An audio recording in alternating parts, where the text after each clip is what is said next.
Just brilliant. Just brilliant.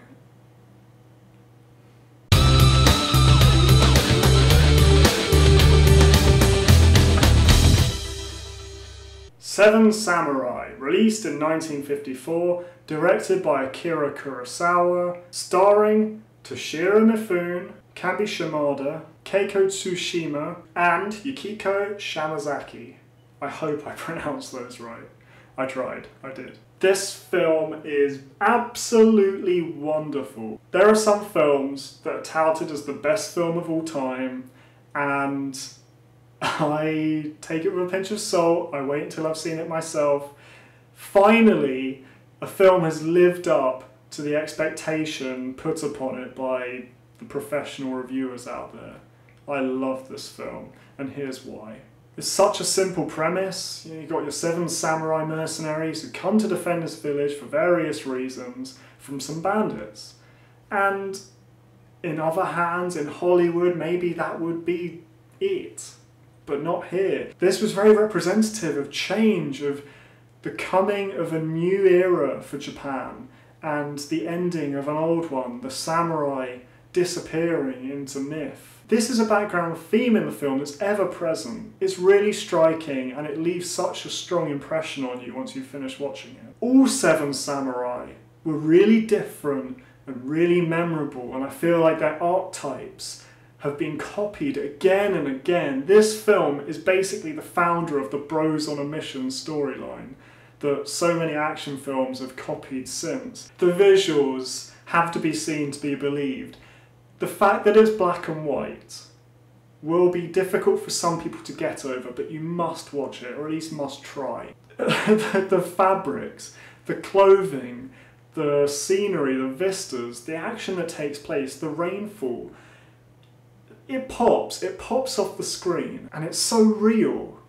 And so part of me wishes it was in colour so I could see the glory. However, I understand why he chose not to film it in colour, because that sharpness, that quality has endured, and I think at the time, if it had been filmed in colour, that wouldn't be the case. On the subject of visuals, I did find the cinematography absolutely stunning. I'm used to that sort of photographic filmmaking, and what you see is what you get, and it's glossy and it looks nice. But Kurosawa is much more of an artist than your average Joe filmmaker. I really feel that what he presents to you in every frame is very deliberate, very precise, and it just works. It's beautiful to look at from a construction point of view, from a meaning point of view.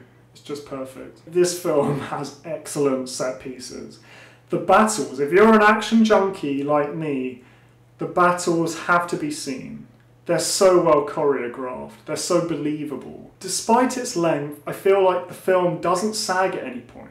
This is a 3.5 hour long film with a very small cast of main characters anyway, and it's set all in one location almost. And yeah, at the start it's it's a bit confusing. I have to admit, it was quite a slow starter, but going back and watching it, I don't feel that anymore.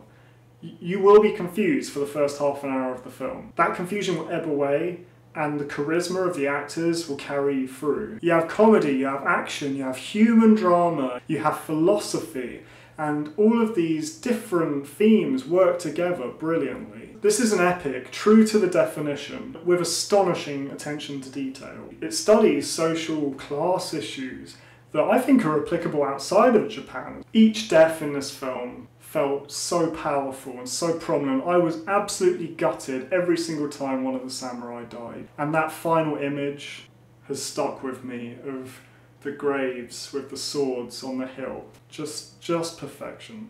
So, negatives. There aren't many, and I wouldn't even class them as negatives necessarily, but some people may think they are. So that opening quarter is confusing, and it is a slow burn at the start, which might put a lot of people off, especially given that it's subtitled and it's black and white. It's long and slow paced.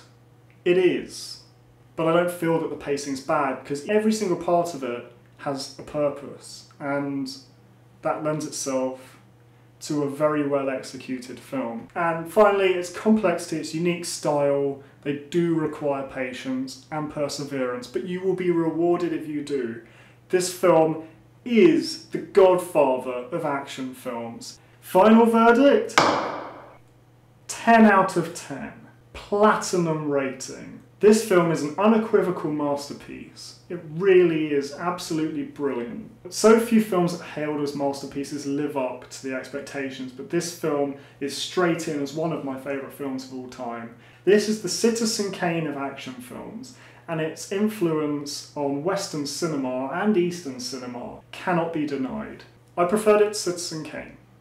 And if I had to recommend a black and white film to someone, I would recommend Seven Samurai before Citizen Kane. It's brilliant. Check it out. 10 out of 10, platinum rating. Perfect. Perfection is how I describe Seven Samurai. And sticking with the theme of perfection, subscribe! Also, check out the link below to take our survey for the People's Choice Top 100 Films of All Time. Maybe Seven Samurai will appear on that list. If you want to have your say, go and pick your top 25 films. It'll be added to our pool, and I'll create a top 100 list video of your films, not my films, and put them online. I hope you've enjoyed this. I've been Smart Alec. Goodbye for now, and until next time.